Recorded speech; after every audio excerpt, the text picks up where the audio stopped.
नमस्कार, मुद्दा देख रहे हैं आप। मैं हूं आपके साथ नेहा दुबे। बहुमत नहीं होने के बावजूद पीएम मोदी एनडीए के सहयोगी दलों के समर्थन से लगातार तीसरी बार सरकार बनाने में कामयाब हुए हैं। लेकिन अब एनडीए के सहयोगी दलों की उम्मीद को पूरा करना और उन्हें एकजुट रखना बीजेपी के सामने एक बड़ी चुनौती है। सबसे बड़ी चुनौती मोदी सरकार में किंग मेकर की भूमिका निभाने वाले चंद्रबाबू नायडू और नीतीश कुमार की डिमांड लिस्ट को पूरी करना है। गुरुवार को आंध्र प्रदेश के सीएम चंद्रबाबू नायडू ने प्रधानमंत्री नरेंद्र मोदी को भारी भरकम लिस्ट सौंप दी है। वहीं हाल ही में जेडीयू की राष्ट्रीय कार्यकारिणी की बैठक में बिहार के लिए विशेष राज्य का दर्जा और विशेष आर्थिक पैकेज की मांग की गई है। अब इन मांगों को पूरा करना मोदी सरकार के सामने एक बड़ी चुनौती है।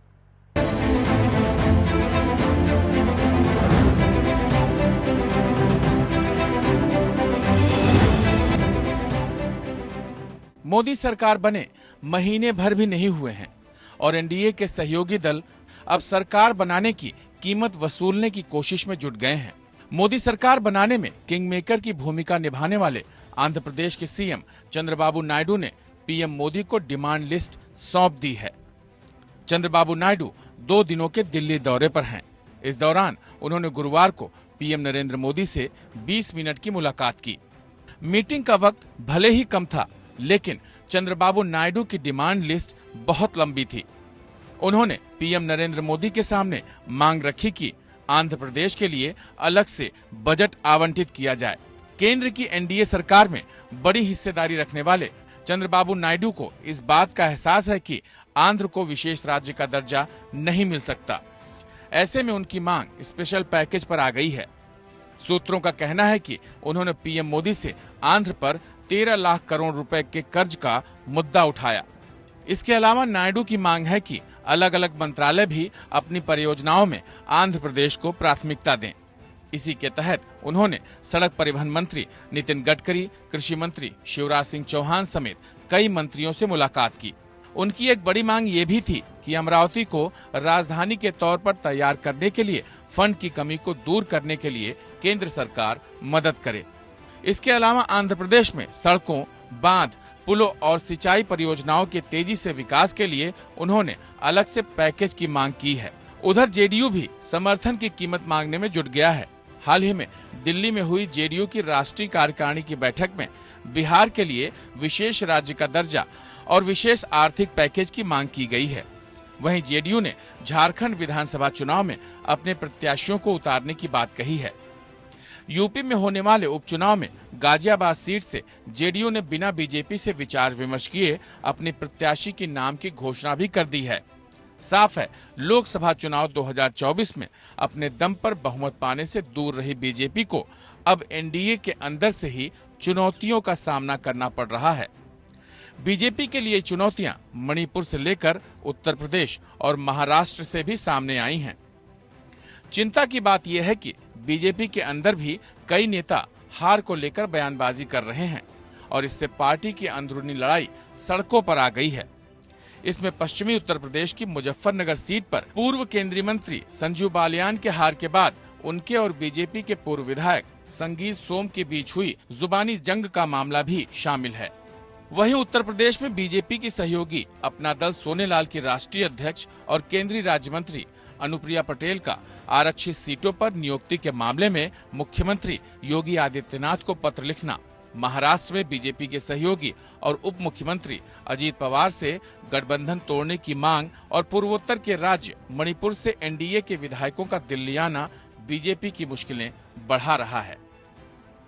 साफ है, बीजेपी को पूर्ण बहुमत नहीं मिलने के कई साइड इफेक्ट देखने को मिल रहे हैं, लेकिन अब एनडीए के कुनबे को जोड़े रखने की कोशिश में बीजेपी जुट गई है। बीजेपी ने कैबिनेट कमेटियों के जरिए सहयोगियों को साधने की रणनीति बनाई है। यही वजह है कि राजनीतिक मामलों के कैबिनेट पैनल में जेडीयू के लल्लन सिंह, हम के जीतन राम मांझी और टीडीपी के राम मोहन नायडू और अन्नपूर्णा देवी को सदस्य बनाया गया है। लल्लन सिंह आर्थिक मामलों के कैबिनेट पैनल में भी हैं। निवेश और ग्रोथ पर बनाए गए कैबिनेट पैनल में चिराग पासवान को जगह दी गई है।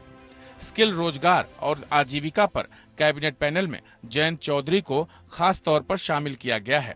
एचडी कुमारस्वामी भी सीसीईए के सदस्य बनाए गए हैं। ये मोदी सरकार में उनके बढ़ते कद का संकेत है। बीजेपी को पता है कि इस बार उसके लिए परिस्थितियां अलग हैं। ऐसे में पीएम मोदी ने अपने सिपह सालारों को काम पर लगा दिया है और एनडीए के कुनबे में कोई सेंध न लगा सके, इसके लिए बीजेपी पूरी तरह से अलर्ट है। Bureau report, APN. और इस विषय पे तफसील से चर्चा करेंगे। खास मेहमान हमारे साथ मौजूद है, उनसे आपका परिचय करा देते हैं और समझने की कोशिश करते हैं कि आखिर एनडीए का कुनबा मजबूत कैसे रहेगा और क्या चुनौतियां उनके सामने हैं। तफसील से चर्चा करने के लिए खास मेहमान हमारे साथ है श्याम प्रकाश जाटव जी हैं, नेता है बीजेपी के, बहुत स्वागत है आपका। डॉक्टर सुमित गर्ग जी हमारे साथ जुड़ गए हैं, प्रवक्ता है कांग्रेस पार्टी के, आपका बहुत स्वागत है। प्रतिभा सिंह जी हमारे साथ जुड़ गई हैं, जो कि प्रवक्ता हैं जेडीयू के, आपका बहुत स्वागत है। इस खास कार्यक्रम की शुरुआत प्रतिभा जी आपके साथ करते हैं, क्योंकि देखिए इससे पहले आप लोगों की तरफ से भी डिमांड रखी गई।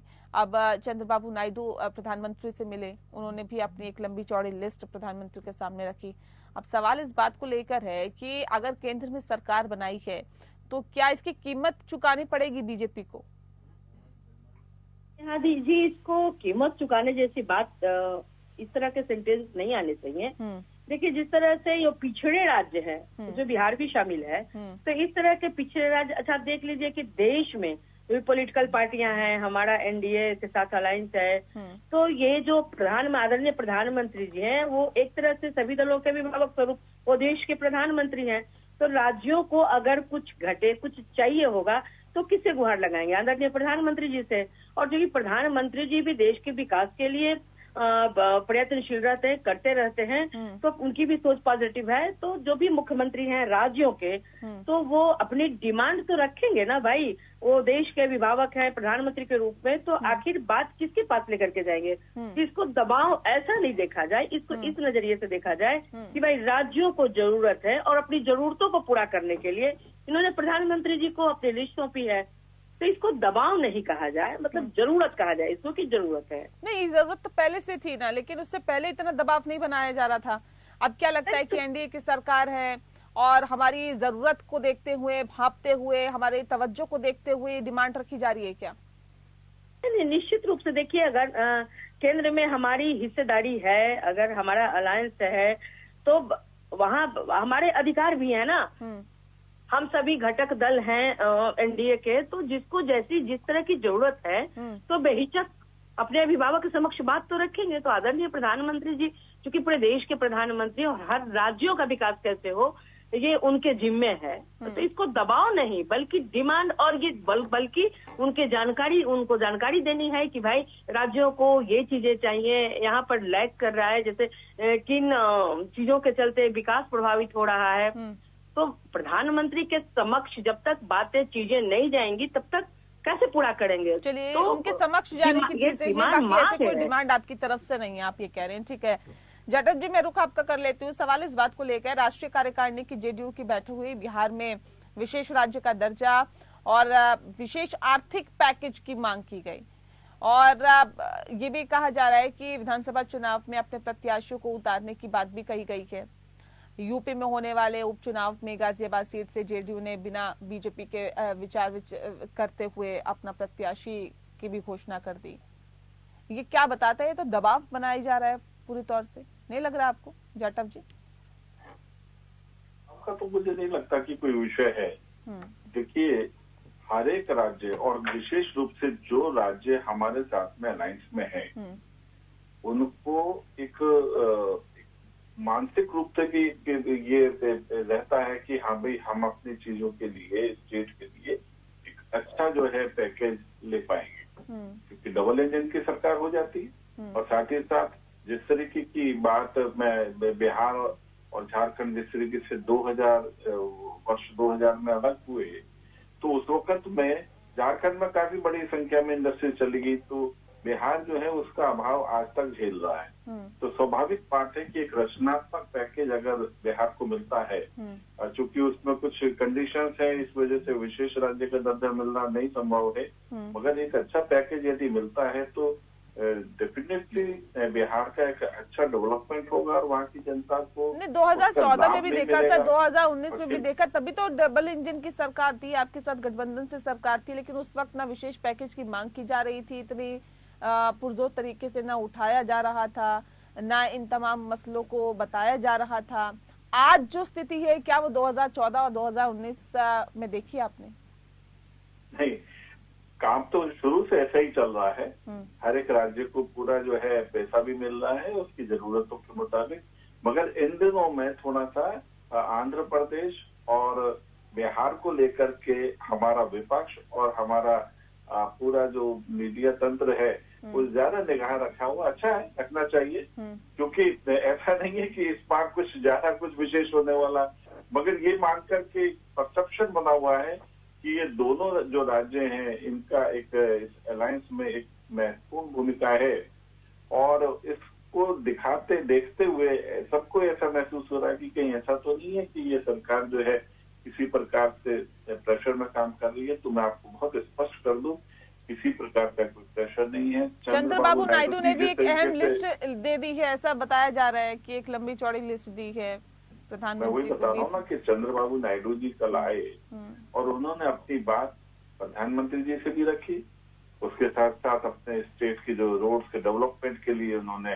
नितिन गडकरी जी से भी भेंट की, और उसपे भी उन्होंने जो है ना हाईवे के संरचना को ध्यान में रखते हुए बात की, और आज वो निर्मला सीतारमन जी से भी मिले हैं। तो मैं समझता हूँ कि उनके अलावा वो तो उन्होंने तो अपना पैकेज रखा है, डेफिनेटली रखना भी चाहिए हर एक स्टेट को, मगर उसके साथ साथ आप एक नाम भूल रहे हैं, तेलंगाना के भी मुख्यमंत्री कल देवेंद्र रेड्डी जो हैं वो भी मिले, और जाहिर सी बात है भाई वो हमारे घटक नहीं है, मगर उन्होंने भी एक लिस्ट रखी, उन्होंने भी अपनी डिमांड रखी है। डेफिनेटली हर एक स्टेट का मुख्यमंत्री वो प्रधानमंत्री जी, चूंकि हमारे देश के प्रधानमंत्री हैं, सभी राज्य उनके लिए एक समान है, सबके लिए वो बेहतर से बेहतर काम करने के लिए पूरी तरीके से जो है ना कार्य कर रहे हैं। ठीक है, तो रेवंत रेड्डी ने उन्होंने भी अपनी बात अपनी बात रखी है। हाँ। तो इसको प्रेशर नहीं, अपने स्टेट में काम करना है। ठीक है, मैं लौटती हूँ सुमित। अभी बजट सत्र आने वाला, तो पैकेज की भी रिक्वायरमेंट रहेगी, तो इस बजट सत्र में ये अपने स्टेट के ध्यान में रखते हुए कि हमारे स्टेट को कंसीडर किया जाए प्रॉपर तरीके से। ठीक है सुमित गर्ग जी, सवाल इस बात को लेकर है, देखिए आप लोग तो कहते हैं 2 महीने की सरकार है, 6 महीने की सरकार है, 5 महीने की सरकार है, ये सरकार तो गिर जाएगी। तो कह रहे हैं कि कुछ ऐसी दिक्कत नहीं है, कोई दबाव नहीं है। अब अपने अपने राज्य की तो हर कोई टेंशन लेता है, चाहता है कि जो दिक्कतें हैं उसका समाधान हो। क्यों आप लोगों को लगता है कि कुछ ही महीनों की सरकार है, गिर जाएगी, फिर तो हमारी सरकार बनने वाली है? जी नमस्कार। जी नमस्कार। मैं अपनी बात, आपकी बात को आगे बढ़ाते हुए हाँ। जो सवाल आपने प्रतिभा जी से किया, ये लिस्टें अभी क्यों थमाई जा रही है, आज से पहले क्यों नहीं थमाई गई? ये इसलिए थमाई जा रही है कि इन्हें पता है कि जो व्यक्ति देश के प्रधानमंत्री पद पर काबिज है वो कमजोर है, उसका अपना घर उसे घेर रहा है। वो प्रधानमंत्री आज देश में आज उस व्यक्ति ने सत्ता संभाली है जो नैतिक रूप से चुनाव हार चुका है। देश की जनता ने उसे नकार दिया था, 4 लाख वोट उसके स्वयं के कम हो गए। तो इन्हें पता है, ये जेडीयू या नीतीश जी की बात नहीं है। अभी अनुप्रिया पटेल जी ने जिस तरह के आरोप बीजेपी पर लगा, वो अपने आप में कहीं ना कहीं बहुत ज्यादा चौंकाने वाले हैं और परेशान करने वाले हैं मोदी जी को। हुआ ये है कि इन्होंने कैसे न कैसे करके अपनी सरकार तो बना ली, लेकिन उसको चला पाना अब इनके लिए मुश्किल हो रहा है। वो इसलिए हो रहा है, नहीं कह रहे, अगर कह रहे हैं तो हमारा काम है कहना, लेकिन मोहन भागवत जी ने जो कहा या इंद्रेश कुमार जी ने जो कहा वो सत्य है कि अहंकार से भरी सरकार, अहंकार से भरी सरकार साथी है। अब वो कहीं ना कहीं जो 10 साल तक प्रताड़ित हुए उसका रिवर्ट लेने का टाइम आया। ठीक है, ठीक है, मैं आती हूँ। जाटव जी देखिए, ये तो सीधे सीधे आरोप लग रहे हैं कि अभी तक तो दबाव में रह रहे थे, लेकिन अब दबाव बनाने की कोशिश की जा रही है। अभी अनुप्रिया पटेल, थोड़ा सा कंप्लीट कर दूं। हाँ जी, जल्दी। इन्होंने जो बात करी कि मुख्यमंत्री मांगते हैं, बिल्कुल मांगते हैं, तो यही मुख्यमंत्री क्यों मांग रहे हैं? बीजेपी के मुख्यमंत्री क्यों नहीं मांगते? अगर पिछड़े की बात बिहार की है तो मैं आपसे कह देता हूँ कि राजस्थान एक ऐसा आदर्श प्रदेश है जिसके पास कोई नेचुरल रिसोर्सेज नहीं है। जो भी कुछ अगर वो चल रहा है तो कहीं ना कहीं एड से या राजस्थान वासियों के पुरुषार्थ से जो पैसा आ रहा है उसके बल पर चल रहा है। लेकिन राजस्थान के मुख्यमंत्री ने मांग नहीं करी क्योंकि वो बीजेपी के हैं। तो कहीं ना कहीं ये साथी दल जो है इन पर दबाव बना रहे हैं, और ये दबाव आगे जाके इतना बढ़ेगा कि शायद प्रधानमंत्री जी इसको झेल नहीं पाए और ये सरकार चली जाएगी। ठीक है जाटव जी, देखिए दबाव बनाने की बात की जा रही है। अनुप्रिया पटेल ने भी पत्र लिखा और आरक्षित सीटों पर नियुक्ति का जिक्र किया, योगी आदित्यनाथ को पत्र लिखा। महाराष्ट्र की भी अगर हम बात करें तो उप मुख्यमंत्री अजित पवार से गठबंधन तोड़ने की मांग और पूर्वोत्तर के राज्य मणिपुर से एनडीए के विधायकों का दिल्ली आना जाना और अब बीजेपी की मुश्किलें जाहिर तौर पे बढ़ा रहा है। नहीं लगता कि ये चौतरफा दबाव बनाया जा रहा है? भले ही आप लोग एनडीए की बात की जा रही हो, लेकिन आज दरअसल वो 10 साल पुरानी टीस निकल के सामने आ रही है जो दबाव झेला गया इन सहयोगियों के जरिए। देखिए, बड़ा अजीब बात है, कोई सांसद या विधायक आ रहे हैं, किसी सांसद ने अगर कोई बात लिखती है, ये तो सब लिखा भी जाना है, विधायकों ने सांसदों ने आना जाना भी है, कहीं ना कहीं कुछ ना कुछ विषय उठेंगे भी और उसका समाधान भी होगा। इसको इस तरीके से क्यों ले रहे हैं कि जो है ना ये सरकार गिर रही है? मतलब एक तरीका है, एक आध किसी सांसद ने कोई पत्र लिख दिया किसी आरक्षण के विषय पर की कंस्टिट्यूशन में लोग किया जाए, अच्छा ठीक है, उनका एक मशवरा है, देना चाहिए, मुख्यमंत्री जी को दिया है। अगर कहीं मणिपुर से विधायक वहां से यहाँ आ रहे हैं, उसके पीछे मतलब ये हो गया कि मणिपुर के विधायक आ रहे हैं तो एनडीए टूट रहा है, ऐसा नहीं होता है। देखिए, अच्छे काम हो रहे हैं देश में। सही मायने में तो अगर आपने मोदी जी के राज्यसभा और लोकसभा का भाषण देखा तो आप उनकी बॉडी लैंग्वेज से समझ जाओ कि कहीं किसी प्रकार का कोई तनाव नहीं है। इतना हुड़दंग के बीच में उन्होंने विपक्ष के सामने क्या हमने किया, क्या हम करने जा रहे हैं और क्या तुमने किया और किस गर्त में तुमने देश को पहुंचाया, सब चीजें बहुत क्रिस्टल क्लियर और स्पष्ट कर दी। तो मैं समझता हूँ कि जो उन्होंने वायदे किए, जो उन्होंने बातें कही, उससे बेहतर परिणाम हमें आने वाले दिन देखने को मिलेंगे। ठीक है प्रतिभा जी, सवाल इस बात को लेकर भी है ना कि मैम देखिए, इससे पहले भी तो आप लोगों ने एक लंबी चौड़ी डिमांड लिस्ट रखी होगी पीएम के सामने, वो तो पूरी नहीं हुई थी। लगता है कि हुई है? बताइए, कोई विशेष राज्य का दर्जा दिया गया बिहार को, ये तो पहले से मांग करते हुए आप आ रहे हैं, या फिर कुछ आर्थिक पैकेज दिया गया हो बिहार को, या फिर जातिगत आधार पर जनगणना के लिए आप जो मुख्यमंत्री है कई मर्तबा प्रधानमंत्री से मिले, उसका समाधान हुआ हो, तो आप लोगों ने खुद अपने लेवल पे कराई थी राज्य के स्तर पर। अब सवाल इस बात को लेकर है ना कि आज क्यों इतनी बिहार को उम्मीद है कि देखिए नहीं, आज हमारी जो ये डिमांड्स हैं, जो हमारी बातें हैं, जो हमारी मांग है, जो हम कह रहे हैं उसको तवज्जो दी जाएगी, उन्हें समझा जाएगा। क्यों आप लोगों को ऐसा लगता है? नहीं नेहा जी, देखिए जिस तरह से हमारा प्री पोल अलायंस रहा है और हम ही एनडीए के सभी घटक दल मिलकर के एक साथ चुनाव लड़े हैं और सभी राज्यों के अलग अलग समस्याएं हैं, उनका अपनी अपनी मांग है। तो बिहार को आदरणीय नेता श्री नीतीश कुमार जी को शुरू से ही विशेष राज्य के दर्जे की मांग रही है। हाँ, कुछ टेक्निकल प्रॉब्लम विशेष राज्य के दर्जे में कुछ टेक्निकल प्रॉब्लम्स आ रहे हैं, तो चलिए वहाँ टेक्निकल प्रॉब्लम थी, लेकिन उससे पहले 2019 की याद कर लीजिए, जब शपथ ग्रहण की बात हो रही थी, जब कैबिनेट विस्तार की बात हो रही थी, कितने पद दिए थे आप लोगों को? कैसे जेडीयू के नेता नीतीश कुमार नाराज हो गए थे? क्यों आप लोगों ने फिर तख्ता पलट कर दिया था? बहुत सारी चीजें मैम, वो पीछे तो जाना पड़ेगा ना। राजनीति में चलते रहता है, ये तो राजनीति का स्वरूप है ना, ये सब तो चलते रहता है। ये सब कोई बहुत बड़ी चीज नहीं है।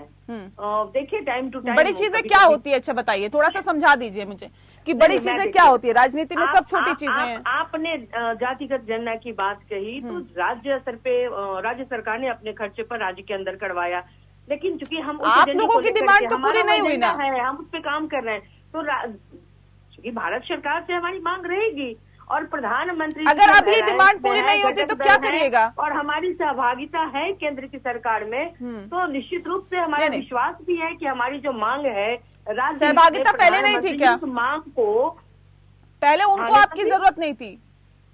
नहीं, जरूरत तो तब भी थी और आज भी है। हाँ। बिहार जैसा पिछड़ा राज्य, हाँ। जिसका कि 3 हिस्सा वो प्राकृतिक प्रकोप का शिकार होता है हमेशा, तो बिहार को तो चाहिए ना भाई सुचारू रूप से चलाने के लिए बिहार का डेवलपमेंट। नहीं, अगर आपको लगता है कि आपको बीजेपी की जरूरत नहीं है, बीजेपी को हमारी जरूरत है, तो बिहार के संदर्भ में भी देख लेना चाहिए। नहीं लगता कि कम सीटों के साथ बीजेपी की हमें मुख्यमंत्री बना जरूरत रखा नहीं है। ये बातें कहाँ से निकल करके आई? हम सभी एक दूसरे के पूरक हैं। हाँ। एनडीए के जितने भी घटक दल हैं, हाँ। हम सभी एक दूसरे के पूरक हैं। हाँ। ऐसा नहीं कहा जा सकता कि किसी की जरूरत नहीं है। डिमांड लिस्ट की सबको बात सबकी कहाँ से जरूरत है। निकल के आई? ये डिमांड कैसे रखी जा रही है? या फिर क्या नहीं लगता कि ये तो चीजें राज्य हित के लिए, राज्य का विकास कैसे हो, उन्हें क्या क्या जरूरतें हैं, ये राज्य के मुख्यमंत्री को पता होता है ना। और देश के सर्वमान्य नेता प्रधानमंत्री आदरणीय नरेंद्र मोदी जी, तो मांग तो उनसे रखेंगे ना। ठीक है, मांग तो उनसे रखेंगे। तो चलिए आपने कुल मिला के मान लिया। अभी तक आप ये कह रहे थे कि मांग नहीं है, डिमांड नहीं है, बल्कि जरूरत के हिसाब से इसे मांग कही जाए, दबाव नहीं कहा जाए। ये कहीं से कोई दबाव नहीं है, बल्कि हमारी मांग है, राज्यों के मांग है। प्रतिभा जी बहुत शुक्रिया, आप हमारे साथ जुड़ी। अब हमारे साथ भूपेंद्र जी जुड़ेंगे जो कि राजनीतिक विश्लेषक है।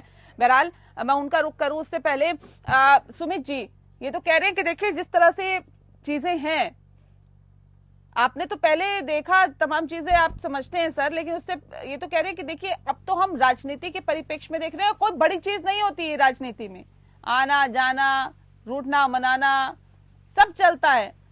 और अगर नीतीश कुमार का इतिहास देखें तो बहुत कुछ चीजें बताते ही है नीतीश कुमार का इतिहास। तो सुमित जी आपकी आवाज नहीं आ रही, अनम्यूट करिए प्लीज।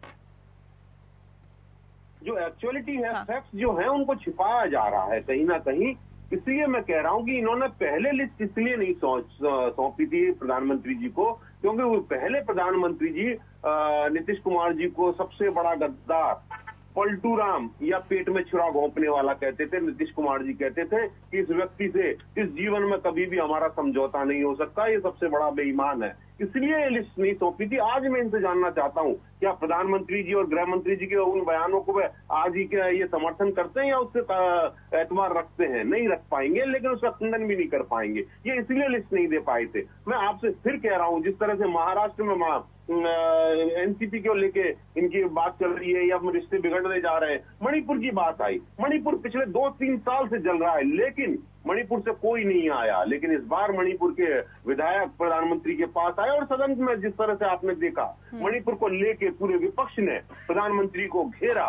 तो ये कहीं ना कहीं प्रधानमंत्री की घेराबंदी हो रही है और प्रधानमंत्री को कहीं ना कहीं इन्होंने बना के एक फौरी राहत तो दी है, लेकिन चाहे वो नायडू साहब हो चाहे वो नीतीश कुमार हो, उनके मन में वो टीस अभी भी है कि जिस तरह से उनको छुरा घोंपने वाला या गद्दार कहा गया। तो मैं आपसे फिर कह रहा हूँ, ये ज्यादा दिन चलने वाला नहीं है। और ये साथ ही नहीं, इनके जो पार्टी के लोग हैं वो भी इनसे प्रताड़िता भी देखिए। इनकी पार्टी के अंदर अंदरूनी जो ज्वालामुखी है वो कहीं ना कहीं अपने चरम पर पहुंचा है और धीरे धीरे फटने लगा है। राजस्थान में हाल ही एक कैबिनेट मिनिस्टर ने इस्तीफा दिया है और उसके कारण अभी तक नहीं बता पाए और बीजेपी कहीं ना कहीं डैमेज कंट्रोल में जुटी है। लेकिन ये इस तरह का जो ज्वालामुखी जो इन्होंने पिछले 10 साल में पनपाया है वो बहुत जल्दी फटेगा और इस सरकार की विदाई तय होगी, क्योंकि ये सरकार अनैतिक रूप से बनाई गई है। ठीक है, भूपेंद्र कुमार जी बहुत स्वागत है आपका। सर सवाल इस बात को लेकर, क्या वाकई ये 2014 और 2019 के मुताबिक ज्यादा प्रेशर वाली अब सरकार दिखाई दे रही है? एनडीए के घटक दल प्रेशर बना रहे हैं, दबाव बना रहे हैं अपनी मांगों को मनवाने के लिए? भूपेंद्र जी आवाज मिल रही है आपको? जी आवाज आ रही है, मेरी आवाज आ रही है? जी जी आपकी आवाज आ रही है, बताइए। देखिए क्या है कि निश्चित रूप से बीजेपी का पूर्ण बहुमत नहीं है 240 सांसद थे, लेकिन एनडीए को बहुमत मिला है निश्चित तौर से। लेकिन ये जिस तरह से अभी जो विपक्ष जिस तरह से बहुमत 100 सीटें लगभग कांग्रेस की आई है और उनका गठबंधन इंडिया गठबंधन मजबूत हुआ है, तो ये एक अच्छी लोकतंत्र की प्रक्रिया है। लेकिन मुझे ये अभी तो इलेक्शन आएंगे महाराष्ट्र के और अन्य राज्यों के, बिहार के इलेक्शन होंगे, फिर उसके बाद उत्तर प्रदेश के होंगे, तो उस समय कुछ समीकरण अगर देखे जा सकते हैं। लेकिन राजनीति में कोई भी संभावनाओं को नकारा नहीं जा सकता है। वहाँ पे भी अपना जहाँ पे भी स्वार्थ और लाभ देखेंगे उस हिसाब से होंगे।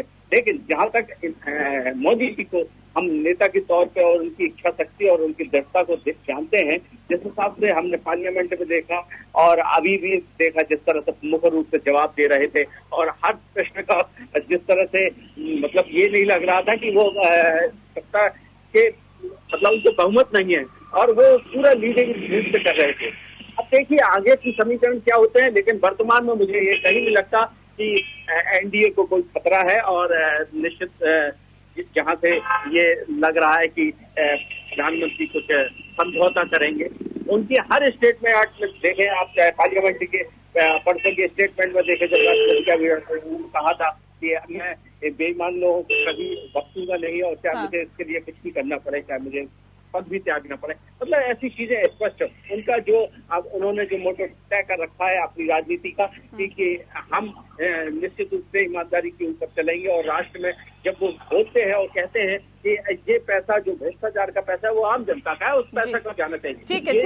मैं सुमित जी का कर ले तो कुछ कहना चाह रहे जल्दी से, क्योंकि वक्त की कमी है, जल्दी से। मैं आ रही हूँ भूपेंद्र जी।